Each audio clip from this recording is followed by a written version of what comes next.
Alrighty, folks, we can start. So as you can see, there's no projector, there is no way for me to present. And anyway, what I was planning on doing today is more of a Q&A session.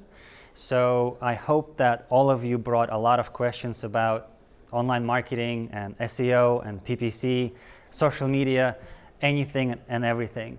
There is no bad questions. The only bad thing you can do is not to ask questions in the first place. I will have about 10-15 minute little talk, and I'll tell you a couple of stories, and then after that we are going to go into Q&A. So let's start. For those of you who do not know me, my name is Dmitrii, and I am a nerd. So how many of you have been at the last year's Ignite? Just one person, 2 people, 3 people? Okay, all right. So last year I had the full presentation, this on the main stage. It takes about an hour. Obviously, I'm not going to do the whole thing today. I would rather answer all of your questions that are specific to your situation, to your business. However, you can watch the full video. It has been recorded from the last year. And in order to do that, you go to Regex SEO, and afterwards you can grab one of these. So it's regexseo.com/ignite2022. And it will take you directly to the full video where I go into every kind of golden nugget, every kind of explanation about SEO and PPC and what not to do, what to do exactly, so that this way you can absorb all of the knowledge that I shared last year. All right. How many of you have questions about SEO, PPC, Google Ads? All right, just one person. Okay, I hope that I inspire some questions after about 10 or 15 minutes of my talk.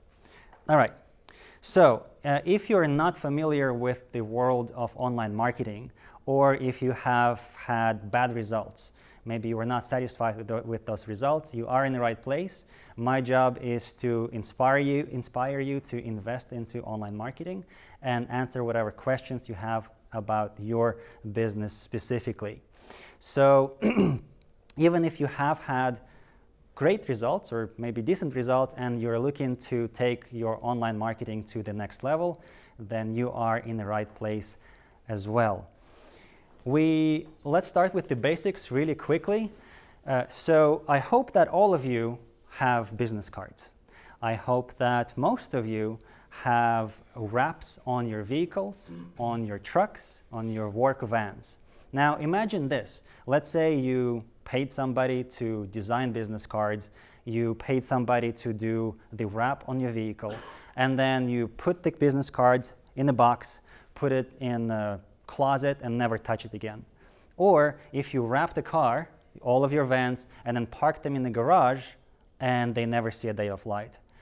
I would hope that all of you agree that that would be pretty not very smart decision, a business decision. So in the world of online marketing, your website, just like business cards, just like van wraps, is a marketing tool as well. So similarly, your website is not supposed to be sitting in the darkest corners of your business. Instead, it's supposed to be your best salesperson, because it does not sleep, it does not take breaks, it does not get sick, it doesn't take vacations. So your website is supposed to be taking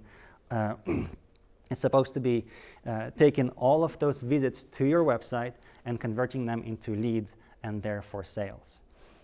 It's not supposed to be a deterrent.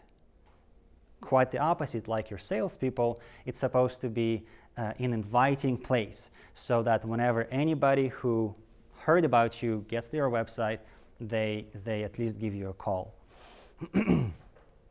And if another thing, which is probably even more important than what I just mentioned, is no matter how much money you invest into marketing, either it is online marketing, offline, Google Ads, SEO, social media, whatever it is, if visitors to your website do not convert, if they do not pick up a phone and call you, then at that point, it's the same thing as if you took that money that you just spent on marketing and made a little bonfire.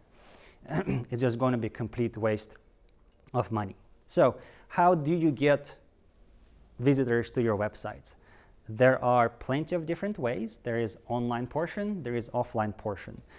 Under online umbrella, there's things like SEO, which is organic search. When people go to Google or Bing or wherever, and they type in AC repair in Houston or wherever you live. There is PPC, which is the ads. There is Google LSAs. There is email marketing, social media, and yeah, I didn't say hey Siri.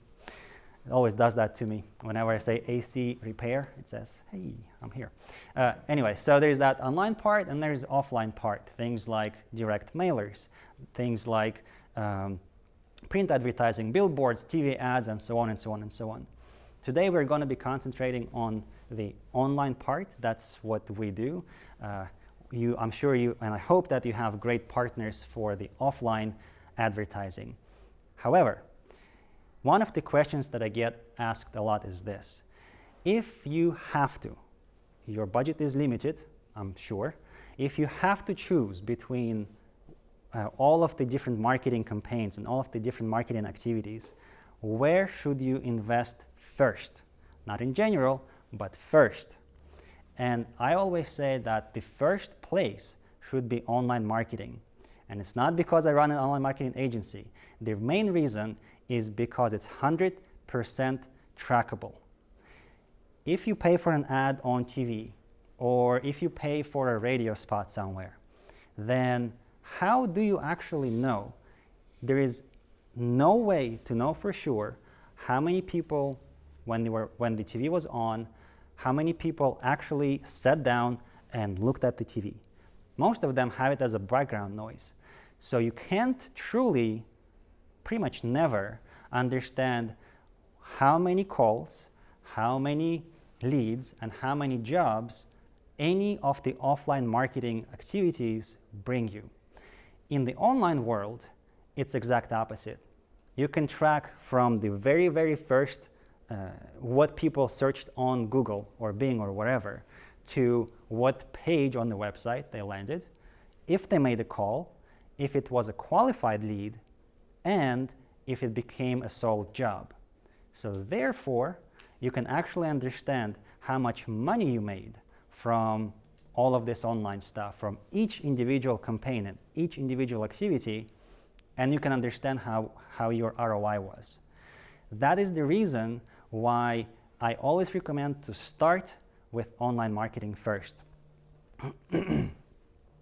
In the online marketing, there are two main groups. One of them is when people search for you. That's when they go to Google and type in a certain service you provide. And then the other one is kind of we throw it out there and hope it sticks, which is pretty much just brand awareness.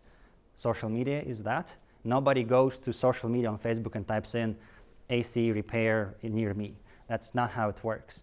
Or email marketing. Nobody goes to email in order to find if somebody sent them a heating or boiler repair service email.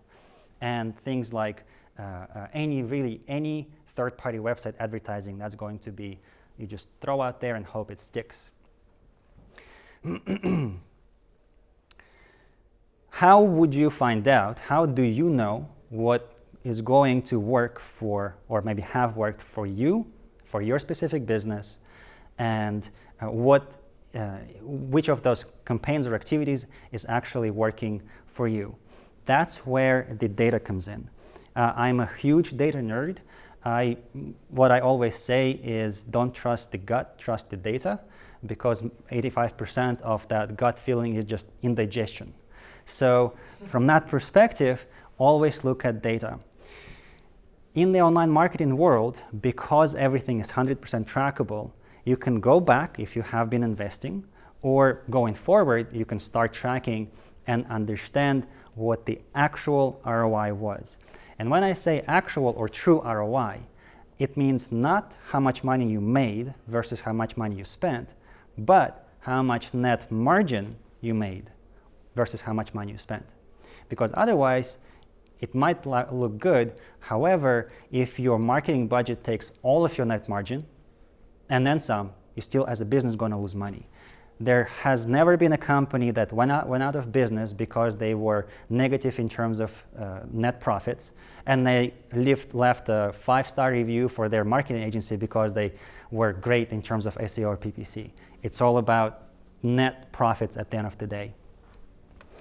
So if you, as a business owner or a marketing manager or a marketing director, cannot answer questions like how many calls, leads, and sales SEO agency that I'm paying for a monthly basis brought you.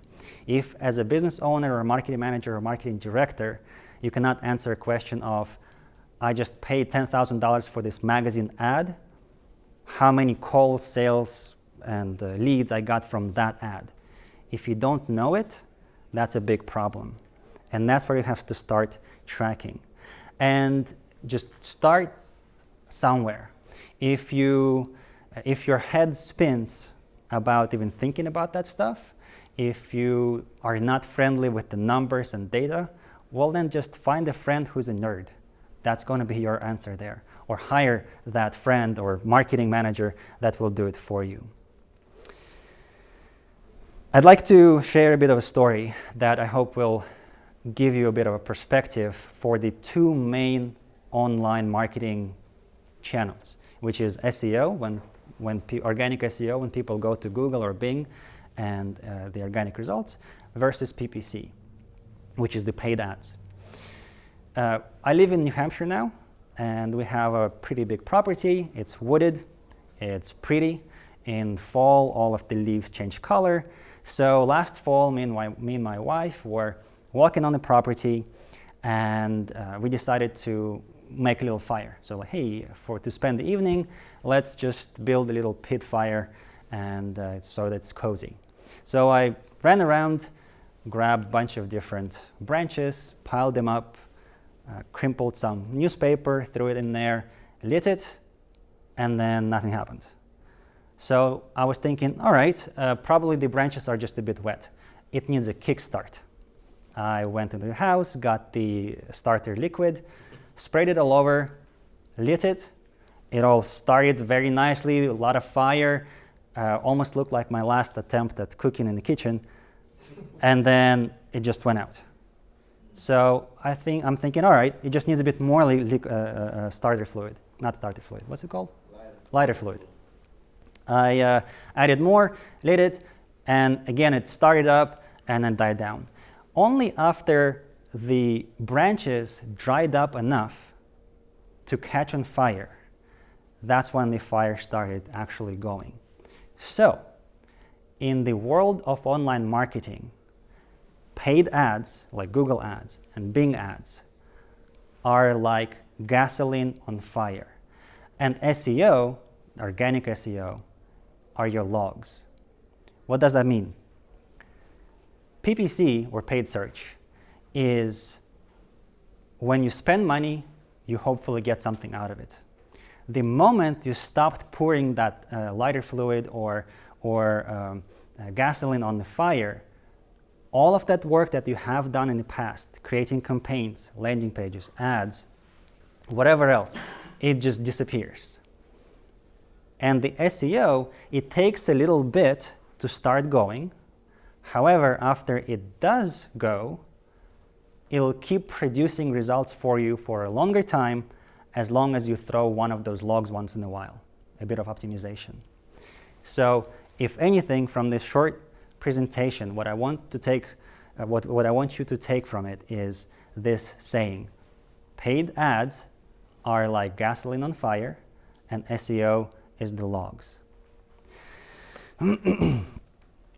What that means is that PPC is not a long-term investment channel. SEO is. And the way you should be using paid ads is more of a supplementary channel. What I mean by that is this. Let's say you are expanding your business and you purchased a new truck, hired a couple people, and you need just extra leads. You're doing fine, but now you need a bit of extra leads to get this text busy. That's when you do PPC ads. That's when you invest in Google ads and Bing ads. Or maybe last week was a bit bad week in terms of sales and you need to catch up. That's when you spend a bit of money, throw in a few $1,000s into Google ads and get those leads, get those sales up until the weather becomes colder or hotter depending on where you live. So that's when you invest into Google ads and PPC ads. There's a lot of stuff that I can talk about. I have every kind of golden nuggets and all that stuff, and that would take me about 10 days straight, and I love talking about this stuff, so I definitely don't mind talking about it. But again, as I mentioned in the beginning, I would like this to be more of a Q&A session. So at this point, if anybody has any questions, please ask them. Yes, sir. We don't do PPC, which okay. is probably terrible, but we had an experience, like I don't understand the PPC, just like a homeowner doesn't understand why their furnace isn't working. So they call us, we come, we solve their problem. They have heat, they're comfortable, you know what I'm saying? Right. So I tried PPC with this one guy, you know, he wasn't our SEO company, and I spent like $8,000 in, this was just probably 3 months ago, in, I think it was November. So we're in West Virginia, so there's some cold weather, but I mean, it was like $500 a day and like, there was like a few leads, maybe 12 leads, $8,000. And and they were terrible leads, like right. I mean, it's like we were paying to get the worst leads that were out there. Right. So I stopped it. Yeah. I mean, like, I don't know what to do with PPC. All right. It's a very generic. Yeah, it is very generic, and it's kind of good that it's generic because I can address it and hopefully give all of you a bit of information. So in terms of the PPC, there are 4 main components. One of them, and okay, if you kind of think about how it works, a user goes to Google or Bing or wherever they are, they type in heating repair near me. So it all starts with the keywords. So what you need to make sure is that your PPC agency, PPC guy, does not bid on keywords that have no value to you. And when I say no value to you, it's not, yes? So do I need to understand those keywords, like the right keywords? I would assume that like he should understand. He should, yes, like, absolutely. Yeah, like you don't need to know how to work on a furnace because that's why you're calling me out there. Correct, yes. Or throw money at me to solve the problem. Right, in this hypothetical scenario, it sounds like that guy either didn't know what he was doing or I don't know. So sometimes as a business owner, unfortunately, you have to step in and be a bit of a, just like a whip in the carrot type of situation where you would double check. Yes, sir. On that, we've experienced the same thing and we use them a lot. Is it like 3 months ago you said it was very cold? We should have gotten some good leads. I mean, I was getting much better leads from LSA. Were they filling your spend target every day? Because sometimes we'll have a big budget with PPC because of the level of competition, they just can't spend it. Yeah. All right, so there's a good couple of points there. Let me finish my first thought. So there are 4 main things in PPC. Person goes to search engine and types in whatever they type in. And what I mentioned before is not every service you provide is necessarily good for PPC. And here's the reason why. Think about, I don't know, let's say like an AC tune-up or AC maintenance. It will bring you in terms of revenue a few $100s versus if you can take the same budget and spend it on AC unit installations. That is that's a few $1,000s. So you have to separate those two because in PPC you pay per click. Everybody clicks on your ad, you pay regardless. No matter what in terms of the type of job, regardless of what they call you about, you still pay for that click. So you have to understand what, not you, but hopefully a person you work with and the person you vet, the marketing agency you vet, they need to understand that part. So that's one thing. Another thing is after they click on the ad, they go to the landing page. Again, as a business owner, as a marketing manager, marketing director, make sure that you do not use your typical normal website pages. It has to be specifically built for paid ads. The reason is this. It's called user consistency.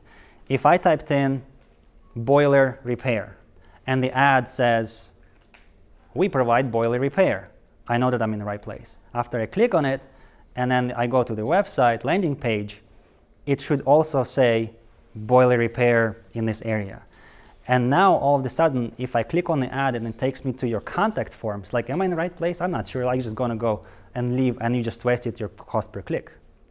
So that's 3 things. And then the 4th thing is after they're on the landing page, you have to be very clear about what's called call to action, the next step that the user needs to do. It could be give us a call, it could be fill out this form, it could be start this chat. It just needs to be very clear. So the difference between landing pages and website pages is landing pages are much shorter, straight to the point, kind of a bare bone version or bare bone, just a condensed version of your typical website pages, because the reason people go there is not to read about it. They already told you, I need boiler repair in this area. You already know that. So don't give them 50 blogs about different things. Do you have a question? No. All right, so that was one thing. And about the budget, were you referring to GLSAs, the local services? GLSA is particularly bad. I actually talked to one of the guys there who ultimately told me, he said, I had a $5,000 a day budget this time just to check them. Now, I can't spend that every day, but right. Put it just to check them. And he laughed at me and said, I just hate to tell you, buddy, he said, you're being honest, and we're not sending you anything until you spend more money. Okay, so that's where understanding of how PPC works and where to go and what not to go. So LSAs, my suggestion to every single one of you is max that out, because first, you pay per lead, means that if somebody, you only pay money when somebody calls you or sends you a message and it's a good qualified lead. Otherwise, you just mark it as dispute and then Google pays you back, right? So max that out. Unfortunately, you can't force Google and tell them, spend $10,000 this week. That's the unfortunate side of GLSA.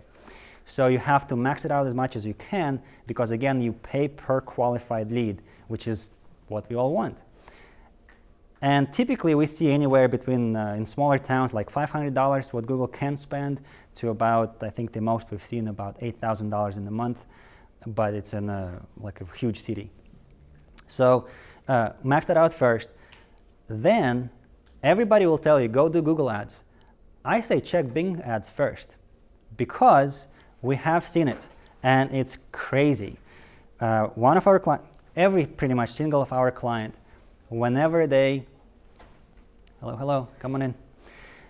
Every single client, they pay anywhere between 7 to 20 times more per click on Google ads than Bing ads. And that's crazy. So a client in Oklahoma City, on Google ads for heater repairs, they pay about $38. On Bing, they pay $3. Like, come on. So you can get 10 times, 20 times more. Yes, sir? So Bing has a form of an LSA? It's not LSA, it's the actual clicks. Just the pay per click? The pay per click, yeah, the text ads, yes. You're talking about on the LSA to max out the budget, not Correct. the bid. Correct, yeah. LSA max out the budget, and then whatever left of your paid ads budget, put that into Bing first, test it out, then Google ads. So there is a bit of a caveat about Bing ads, and the main one is that the people who use Bing ads are, shall we call them, less internet friendly, right? Who uses Bing? is typically a person who bought like a laptop and it just comes with it automatically. All right, so maybe a bit older folks. So if you're you're serving young town, then maybe Bing is not going to work for you. But if you're in the middle of nowhere and you know that your customers is typically a older generation, and when I say older, I mean it's anywhere between really like 40 to all the way to 100. It's basically people who are not very technology friendly. So if you're serving farmers, Bing is going to be your bet, most likely. So just keep that in mind, because again, it's 10, 15 times cheaper easily. And then after that, if you, let's say you max out Bing, then the rest goes to Google Ads. Because again, not as many people, I think the typical percentage is 15% of all searches happen on Bing, 85% of all searches happen on Google, and then the rest is split between Bing and Yahoo and DuckDuckGo and whatever else. I hope I answered some of your questions. Is there a way to see what your market uses? Like, not directly. So if you go to, or if you ask your, again, marketing guy, there's a thing called search volume, meaning how many people search on a monthly basis on Google or Bing a specific phrase. It will tell you. So you can't know for sure how many people use Bing versus Google, but what you can know is how many people search a specific phrase on Bing versus Google, which is almost the same thing. I mean, that's the thing that they care about anyway. Yeah. Yes, sir? Any more questions on that? I'm going to change gear a little bit. I have another question for you. Mm-hmm. Good? Okay. Yeah. I read, so everyone's searching mobile version now. Yep. And a lot of marketers are saying that SEO is dead because of the ads. I will argue all day on that, and it has been. I'm sorry, say again? Spend a lot of money for SEO. Mm-hmm. Yeah. So, as I mentioned in my little story before, the PPC is like gas on fire. SEO is the logs. It takes longer, but then after that it becomes easier, therefore cheaper. So, PPC you always have to pay. SEO, after a while, in the beginning, it's kind of like an investment. You invest, and then after a certain point, when you rank on the first page, as long as you don't break your website, it's going to be on the first page more or less always. If your competition is all of a sudden starts investing double, triple, quadruple money into SEO, then they might surpass you, but the idea still stays. So when you look at cost per lead, cost per call, cost per job for SEO versus PPC, we have seen it as much as 10 times difference. So a typical, and this is kind of pretty much everywhere we see, a typical cost per lead from SEO is between $30 and $40. Not qualified lead, $30 to $40. On PPC, it's anywhere between $80 to $120. Yes, in the beginning, like you can't make website rank organically tomorrow. It takes anywhere between 4 to 12 months. But after that, you should see, during the whole process, you should see results. So whoever you work with, ask them, hey, what are you doing on a monthly basis? What are the results so far? Let's say if you Google boiler repair, and they've been doing it for a month. Well, in the beginning of the month, maybe you were page 5, now you're page 3, okay, there's progress, right? So then you kind of start predicting 3rd month, 4th month, 12th month. And then a good SEO company, they will do those projections beforehand anyway. So whenever people reach out to us, because my job is not to take your money. My job is to make you grow as fast as possible, as efficiently as possible. So from that perspective, I want to make sure that as a marketing agency, we can actually deliver results for cost per lead that you have set for your business. So no, SEO is not dead.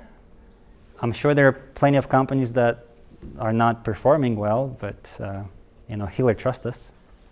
Yeah, I don't mean to put you on the spot. The only reason I was saying, so like you go Mm-hmm. I mean, you're making several scrolls just to get past LSA, paid ads, Yeah. and then finally you get to whoever won that race. Right. At the bottom. Right. I just wanted your thoughts on that. Okay. Evaluation. Yes. So here's what it boils down to. And it's actually simpler than you might think. Let's say Hiller example specifically, because I just looked at their numbers. Yeah, by the way, if you don't know, I work with Hiller. I do SEO and PPC and stuff for them. So last year, they got almost 1 million visits to the website from organic search specifically. And at the same time, yes, sir? What percentage of traffic was that of their website? That's where I'm going. So Big chunk, right? I'm saying big chunk because I know organic search is like 50% of traffic. more. All across the web. Across the web, or for Hiller specifically? No, I'm just saying on websites in general, organic search is like a big chunk, like 50%. Should be 40 to 50%. Yeah, 40 to 50%. Different kinds of websites, yeah. Correct. Yes. So they got almost 1 million visits to their website from organic search, and they had about 250 visits in paid ads from different Bing and Google and whatever else. Now, in order to match Google search, they would have to easily quadruple their budget, and they're spending not peanuts. I don't know if Nick talks about that, but it's in hundreds of thousands of dollars, right? So, and the thing is this, you rank on the first page, you don't get charges every time somebody clicks on your organic result. So they stop, like here is what it boils down to actually. They stop ads tomorrow, they lose, let's say, 16, 20 maybe % of all of their traffic and therefore leads. The rest stays. But if they stop SEO and they go down after, let's say, 6 months of no activity, all of a sudden they lost 60-something% of everything. So, yeah, it's yeah. Those are hard to track. So you say track every aspect of it. So Everything's trackable. That's the beauty of online marketing. So we get a lot, like, if you go to like our website, if someone were to click on it and call Mm-hmm. the number, but we have a lot of marketing material out that's offline. Yeah. Okay. And they just wind up just seeing it maybe or heard something or saw something and so we have a category called unbranded. Yeah. Yeah. How do you work through that? Good question. I'm going to be diving into that on the main stage tomorrow, Okay. but I will tell you now. For literally every single marketing activity or campaign, no matter what it is, you should have a separate phone number. I know it sounds crazy, but that's the only way. So and it's, some coding required, some setup required. So, an example, you put a billboard on the highway. It should have a different phone number because that's the only way, potentially, you will understand how many calls you got from that billboard specifically. All right? You do van wraps. Unless you have a phone number that's like, we have a client, they're called Dash Service. Their phone number is 224 Dash. So people know them by that. In that perspective, for things like wraps on the vans and maybe billboards, okay, use that, I don't have a problem. But if your phone number is 1, 2, 3, 4, 5, 6, 7, who cares? Nobody remembers that. So on wraps for the van, have a separate number. You can even go as crazy as have a different phone number per van, because that way you know the routes so like for example, in Hiller example, again, they have different techs that serve different areas of the city because they live in that area. So they, on the way from work or to home, they serve that area, so they don't have to spend or waste time driving back and forth. So if, let's say, you have a certain phone number on a certain van and you know that it drives on I-95, whatever, all the time, and you get most calls than another guy, all right, you might want to it gives you an idea about market potential, basically. All right. So every single marketing activity on the website, same thing, and on the website specifically, it's even easier because there's a couple of lines of code, and your browser gives you all of that information for free. it will tell you where the user comes from. Was it organic search? Was it Google ad? Was it Bing ad? Was it DuckDuckGo? Was it social media, Facebook, Instagram? It will tell you if you know where to look. So that's where you have to have either a good developer or marketer who understands that stuff. And then based on that, it's simple if-then clause, right? If from organic search, show them this number. If from paid ads, show them this number, and so on and so on and so on. And if you use things like Service Titan or Service Fusion, in there you have all of those phone numbers attached to that campaign. So whenever you run your profitability report, it's all there. And sometimes you have to manipulate it just a little bit. Like, for example, Service Titan won't tell you how many visits you got from pay-per-click or social media. You go to Google Analytics or any other platform for that tracking, and you see this is how many people got to my website from this marketing activity. This is how many calls and jobs I got. And there is your conversion rate. And this is how you know where to double down or pull back. Because if you see, let's say, for some magic, you have 100 calls last month from Instagram and then 50 of them called you. It's like, well, that's a gold mine. Put all your money in there versus, you spend, I don't know, $10,000 on the billboard and you get 1 call a month. It has happened. And I'm going to be talking about that tomorrow. There's a lot of crazy numbers. Angie's List, HomeAdvisor, I hate those guys. Yelp, even more so. Like we've seen another company of ours, client of ours, we just did this last week with them. They found out that in the last 3 months, basically, this year, their average cost per job from HomeAdvisor in Florida, Cape Coral location was $4,800. Like, dude, like what are you doing, right? So from that perspective, that's why you have to track everything. That's why it only makes sense when you have that data. And you wouldn't believe how many people come to us and say, we don't know. Like, I can ask you right now, all of you, do you know how many calls you got from social media last month? And I hope that some of you can answer that. But if you don't, there's a problem. Especially if you pay for it. Obviously, if you don't pay for it, who cares? But if you pay to your social media agency, PPC agency, SEO agency, for billboard, magazine ad, whatever else. All right, it's getting hot in here, man. Tough questions. Any other questions? Long time no see? Yeah. Yes, sir. What do you think about the Facebook pixel and how that works with the entire marketing? Yeah, Facebook pixel is just a way for you to track what happens from social media into a website. So have it, use it. It just allows you to understand things like how many calls you got, for example, or how many, at least, visits, or how many forms. So it's just for tracking.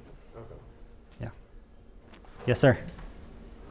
So we consistently make it to page 2, 3, maybe in a 1 or 2, page 1. Mm-hmm. And we had stayed with the same marketing company about 2 years and changed. It's been about 2 years now with the second marketing company. The guy is known to be very good. He's got one of my competitors is always on page 1. Mm-hmm. Okay, top of page. Been there a long time now. Yeah. What is a realistic expectation? I have 2 questions. It's a two-heavy question because what's a realistic expectation as far as time to get me there consistently on 5 keywords, let's say? Mm-hmm. That's question 1. Question. Well, let's go to that one. Okay. You pay what you get for. That's as easy as it gets. So that's part 1. Part 2 is depends on your competition. If you have a company, a competing company, especially if you have 10 of them, usually not the case. But if there are companies that invest more, or usually in better SEO agencies, then they have a upper hand. So think about it as any competition. If they're better in the eyes of Google in this example, they are going to be performing better and for longer. So another way to think about it is like this. You need to not just do the same amount of work, but what you actually need to do is to catch up and surpass. You need to do more work than them to catch up and surpass. So there are really, as long as your website is not from 90s and looks good on mobile and stuff like that, there are two things. One is content. If you don't have a page on your website talking about boiler repair in Houston, well, bad example, nobody uses boilers in Houston. Just walk outside. In Boston, if you don't have that page that's specifically targeting boiler repairs in Boston, then how will Google even understand that you do boiler repairs in Boston? So every single service, every location you target, every single service and every location that you provide your services in, they should have a specific page for that. And now go and multiply. Like typical company, HVAC company, and we work with electricians and like even lawnmowers, roofers, whatever else. Anyway, in HVAC company, if you provide just heating and cooling, you will have at least 20 pages you need to create per one location. AC repair, AC installation, AC maintenance, and AC like in whatever city. AC, let's see, so it was AC, AC services, heating, boiler, each of them has those 4. What else is there? I'm blanking now, right? Just think about every service you provide, you have to typically have a page for that service. There you go. Oh, right. So the question was how long it typically takes. You pay what you get for. For example, with our company, it takes about $1,000 per page, per topic. It's not page, but it's per topic. So if you say pay us $1,000, we can produce one content a month for you. Then it will take that 1 month to produce, plus about 2 or 3 months to mature. And then after that, you should start seeing results. That's part one, that's content. And then what's called backlinks, and it's very gray area. The way to understand it is backlinks are links from other websites to your website, and Google looks at them as thumbs up or recommendations. So if let's imagine this. You ask let's say you want to find a good restaurant to go to, and you have an option to ask your friend or a trusted family member. You have an option to go on the corner and yell at everybody, like, hey, what's the best restaurant? And then the more people tell you it's that restaurant, it's this Bob's barbecue joint, whatever. The more people tell you, the more trustworthy that response becomes. And from the more trustworthy people you hear it, the more likely you're going to go there. Same thing for Google. The more people link back to your website, and the more authoritative those websites are, the more likely you're going to get rankings. Does that make sense?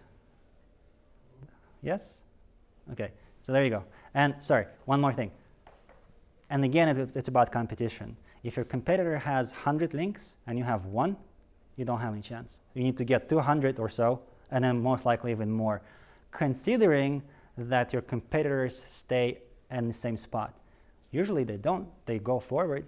All right, so if you look, let's say, at a year, while you're doing these things, they're not going to stand still. They're probably going to have another 100 links or whatever, and then more content. So again, if you've been behind, unfortunately, there is no magic bullet. You will have to invest, again, more or in a better SEO agency. Blanket statement, 4 to 12 months, depending on your competition and where you are, like how many competitors. Because if you service, like my wife is from Waxahachie, Texas. It's like a pretty small town. There's 2 people living there, or Maypearl in Texas.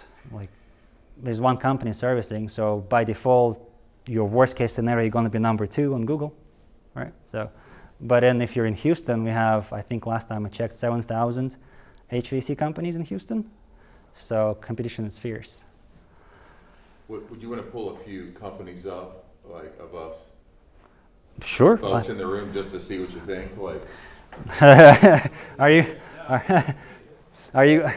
Yeah, shoot holes in it because, I mean, it's very expensive to spend that kind of marketing Right. money. And I will tell you the next part of this was, they keep coming back to me saying, let me rebuild your website. Well, I paid a lot of money for the website I have. And then you can look. Right. And they want, $60,000, $80,000 to start over. And I've been through that before. Yeah. And it actually dropped me for a while. Yes. So, how website looks? Ryan, would you mind opening the doors? Because it's so hot in here. My goodness. So, how your website looks doesn't matter. What matters is user experience. So, whenever I get to your website, especially on mobile, can I find easily what I'm looking for? And typically in home services, there's very few questions people are looking for to answer. How much is it going to cost me? Well, first one, do you provide service in my area? So make sure that you clearly state providing these services in this region. Question one answered.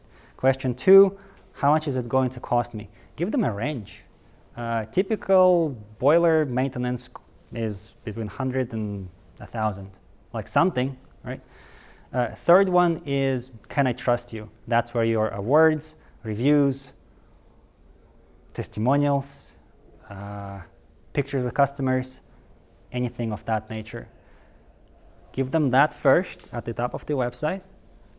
As long as it looks and works on mobile, usually that's going to be enough. Now, make sure it loads quick enough, because nowadays we live in the era of instant gratification. There is a comedian, Donnie Chen. He has a little thing about, I want it now. I want it before I even think about it, right? So, I don't know, 10 years ago, if your delivery for a package was a week, it was awesome. Now, if it's not the same day, we're crying about it. All right, so I want it now. I want it before I even click the button. So the same thing on mobile website. If it takes, typically it's more than 3 seconds, people leave. So just think about that. Did I answer your question? I forgot. Oh, right. You don't have to. Oh, that's good. Yeah, that's good. So yeah, you don't have to rebuild the website necessarily. There are cases where you should. That's kind of one-on-one type of situation. But typically, it's not the first thing you should fix. All right? It's like, just not the first thing you should fix. There's typically bigger problems. An example, again, would be content. If you're not talking about boiler repairs, how will Google understand that you provide boiler repairs? There's no way. It can't guess. Yeah. Yes, sir. So just to confirm, you would recommend putting on each landing page or each content page some sort of price range to Yes. Yeah. The way we do it now is we have a section for FAQs. And then you put just all the stuff there. So, in the top of the page, you say this service in this area, clear. Then maybe the links to your where you have reviews. Could be Google, could be Facebook, could be whatever. Say 5 stars out of 100 reviews. That's that. And then after that, make sure that your phone number is there and visible. And then after that, just do sections for FAQs. What's your typical cost for this service? Can you come out today? Do you provide emergency services? Do you, do you do free diagnostics? Just have you can have as many as you can, just make sure that they're not taking too much space. You can have little, what's called accordions, when you click it kind of expands. You can do little search things. There's a bunch of different ways, but yes, you have to. So this is what most people still have troubles with. Google has not changed since the day it was born. It has always been about one thing, and it's in their motto, I think, providing the best results in the shortest possible time. That's it. If you think about that, that's it. Like, why do they have LSAs? Because that exact reason. If I'm looking for a specific service and I get it right away, that's why they have LSAs. Why do they have those what's called zero-click results now, where how old is Michael Jordan? And it'll tell you right away. You don't have to click anywhere. Same thing, the best result from a trusted source like Wikipedia in the shortest possible time. So from that perspective, everything else comes from there. Serve users first, give them the information on your website that users ask, and then at the bottom of the page you can have as much SEO text and whatever else you want because there is a like if you go to a website and it loads up, it's called the viewport. So if you take this height of the website and scroll one more height, 25% of people, so it's opposite, 75% of people do not go past second viewport. So if you don't give them information within 2 heights of the screen, and keep in mind screen sizes are different. Think about, what are those called? Chromebooks, right? They're tiny little things. If you don't give them information within the 2 viewports, you're screwed. For users, bots and Google and all of the search engines, they don't care. They parse the whole thing. So keep that in mind as you look at your website. Should you rebuild it or not? Just think about it that way. Yeah, we're going through a rebuild as we speak. Yeah. Yeah. I'm the same way about that. If I scroll more than twice, I just have attention issues. Exactly. So if I scroll more than twice, I'm out. Yeah, exactly. That's exactly what it is. Instant gratification. Yeah. And there is this misconception that, it's a young people thing. No, it's not. It's everybody. Like, think about your last experience where you were annoyed when you went to a website. Why were you annoyed? And then remember that, and then go to your website and see if you check that off, right? Because that happens so many times. I hate WordPress. If you're on WordPress, please do something better, because it's built for no one, yet everyone. It's built for everyone, but yet no one in particular. They have 50 or 80 million websites, so they have to provide a code that is supporting 80 million websites. Like, how can you do it without running into issues? Another big thing is get off Wi-Fi on your phone and then load up your website from like a 3G or even LTE connection. If you don't see anything pop up within about a second, you're also screwed nowadays. So there's a thing called, it's called first paint. So basically, whenever you go to a website, within a second, it should show you something. Because when it starts loading, it's like white, and then something pops up. It could be just a color. It could be outline of a button. It has to be within a second. It doesn't have to have all of the text and information and every image and video. It has to be that first paint, what's called. So yeah, think about that. Yes, sir? You said you should have as many landing pages as you would keywords. Topics. So group them. So for example, what we call is, how we typically group is this. Maintenance and tune-up and a service, pretty much the same thing. So you would have a page that talks about that topic, boiler maintenance, service, and tune-ups. That's one page in Houston.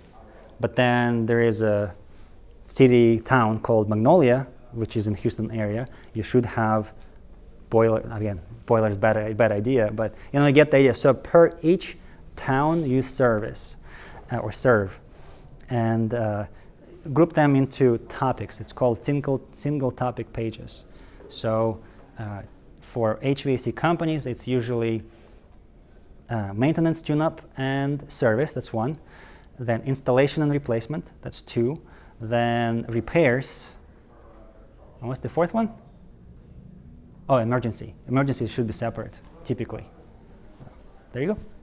Yes, sir. So you said no, you're not a fan of WordPress. No. What would be using? I prefer custom, but that's because I can code myself. Now, there's a big difference between WordPress off the shelf and then WordPress that has been customized, like rebuilt for you. If you're doing that, that's fine. But if you go into some website like a theme forest and buying a theme there, that's no good. So if that's all you can do and can afford, it's better than nothing.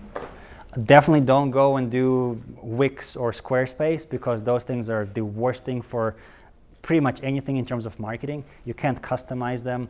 You can't even do anything in terms of how it looks. You can't do proper tracking, none of that stuff. So WordPress is the lesser of the evil, but it's still evil. And here's my suggestion and advice for everybody. If you are under $2 million in revenue, stay in WordPress. After that, start thinking. If you are over 5 and over, definitely rebuild on something that will get you to consistent results.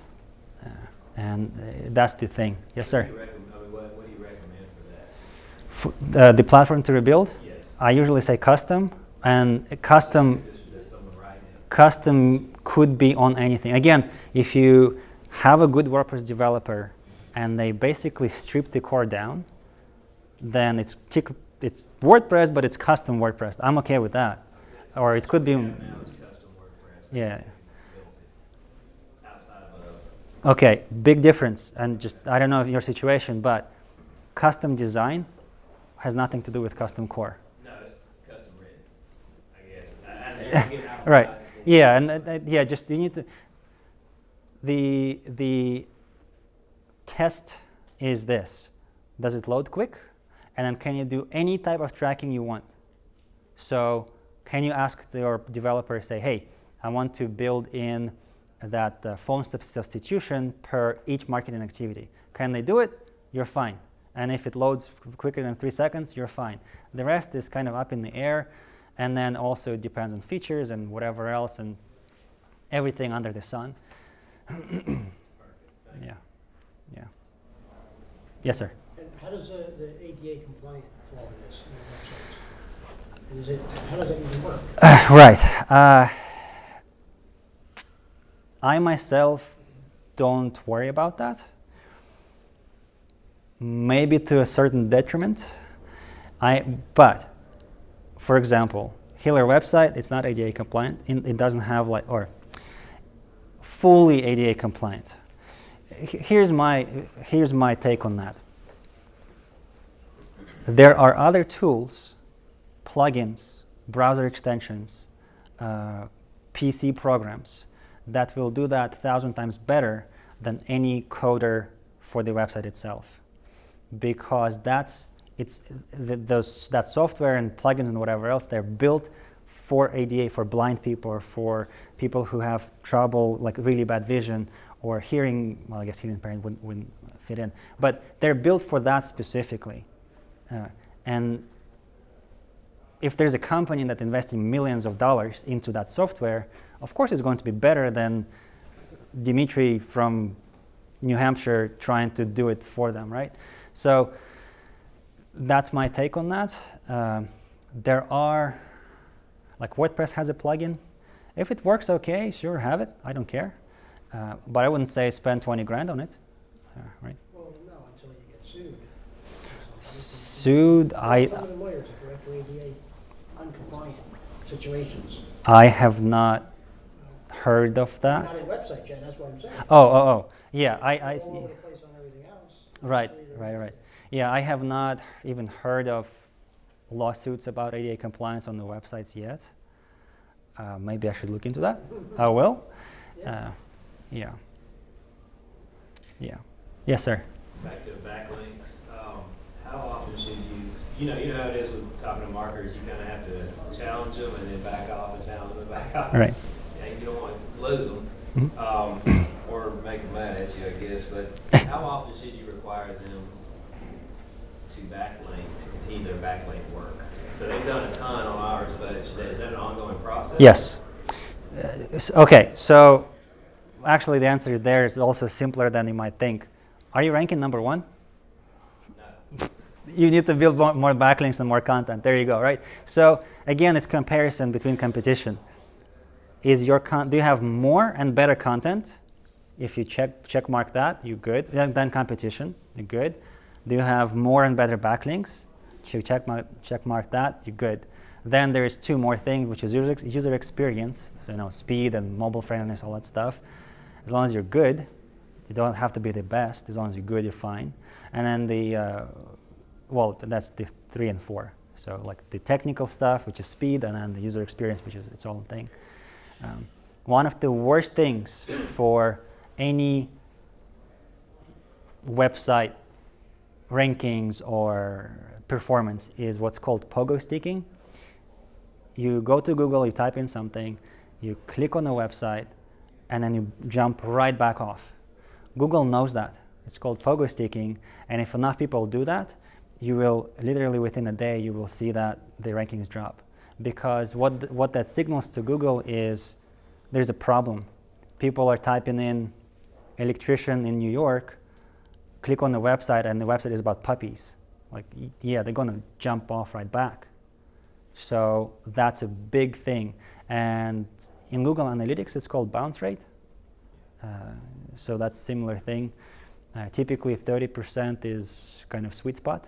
If 50% or more is a problem, 30 to 50, it's kind of, let's look at that.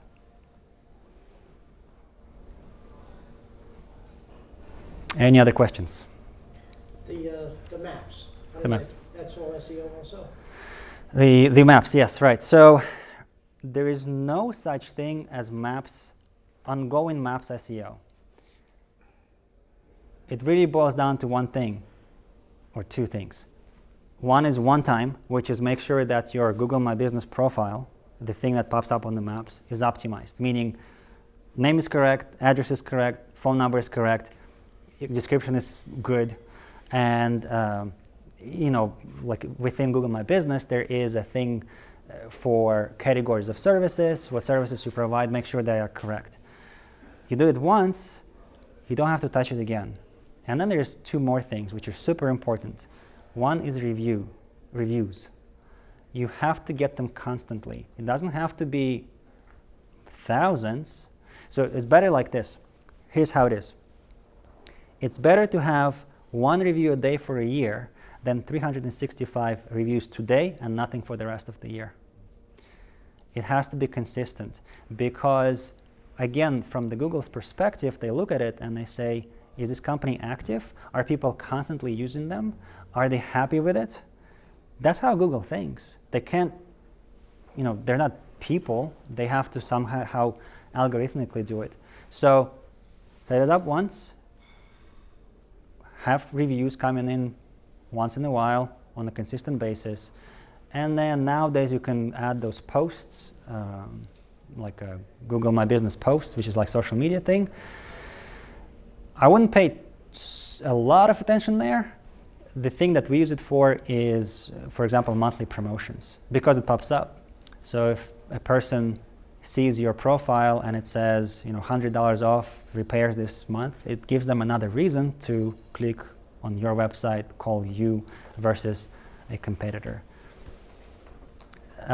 One thing about Google My Business for everybody, because it's super easy, make sure that the main image that shows, when you Google your company name, the main image that shows there is something that tells people who you are and what you do. Because all of the time, I see things like a blurry picture of a person running away. It's like, what does that do? Make sure that it's at least somewhat designed. It could be a picture of your van, for example, especially if your van has a wrap with the services on the side of it. Do that. It could be a picture of your building sign. It could be a person in the uniform saying company name and then just phone number somewhere at the top, or not phone number, services you provide. Very easy, better than nothing, definitely, or better than something that does not help users understand they're in the right place, they are looking at the right thing. Yeah. Yes, sir. So, with the same topic of Google My Business, I heard that we're in 2 different cities. We're based out of Corpus, but Yeah. Houston market. Yeah. You told me that I should have 2 Google My Business accounts, one for each city. Yes. Would that apply for each subdivision? Houston is huge, so. Right. No. So. And that's where, again, comes back to this idea of Google has never changed. What they care about is user experience. Put yourself in your user's shoes. So you know Houston area. I'm from Houston area. So if you, let's say, is in Woodlands, and you type in HVAC contractor, and there is a Google My Business or something pops up that says we're in Houston, would you, as a user, be okay with that? So if you're in Corpus Christi and the company pops up says Houston, it's too far. Most likely they will not be able to service me because it's, 3 hours away? Something like that, 2 hours? But if you're within greater area, it's usually okay. Like even you as a user, let's say you're looking for a restaurant, best restaurants in my area, and it says that like let's say you are in New York, you live in New York City, and it says the restaurant is in Brooklyn. That's okay. I can get there quickly enough. But if it says you live in New York City and you type in best restaurant in my area and it says it's in Boston, yeah, that's too far, right? Does that make sense? So have Google My Businesses, as long as you service that area. Don't fake it either.